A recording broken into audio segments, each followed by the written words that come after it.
It's funny you bring up Good Morning, your book, and I would think right now it would be very important for people to read it because so many people, 213,000, I think, at last count, have lost loved ones due to this COVID, this virus pandemic, and here in America.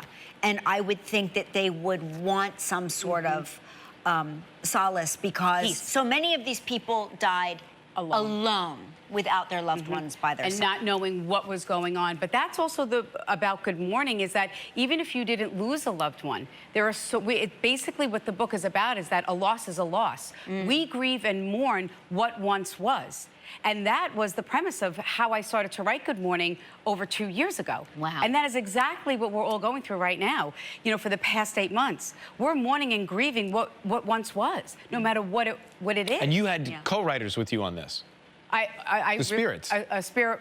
All the spirits. Right? I mean, you say that they helped you write this book. Yeah, well, what I noticed was, Ryan, that during the readings, they would say to me, how can you begin to heal or grieve my loss when you have all these other things that you have bottled down and put Band-Aids on? And that's how things become mountains out of molehills, right? Right. So what Spirit was saying is if we acknowledge these losses at first, it's easier for us to handle things like a loss of a loved one. Right.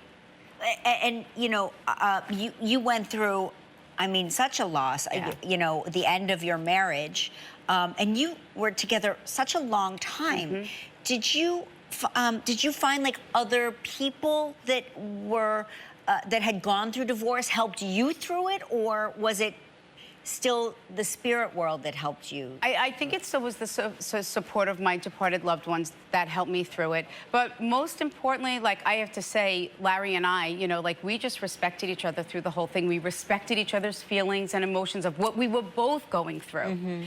And is that the best advice you can give to one who is, or a couple that's going through that? Don't be afraid to express how you're feeling. And I think that's a lot of things with people with losses, or they're afraid to feel vulnerable. Like if we feel weak, right, then it's vulnerable. And it's really the opposite. Like if you can admit that something is wrong, something doesn't feel right, or you're upset about what you lost, to me, that's such strength. Yeah. You know?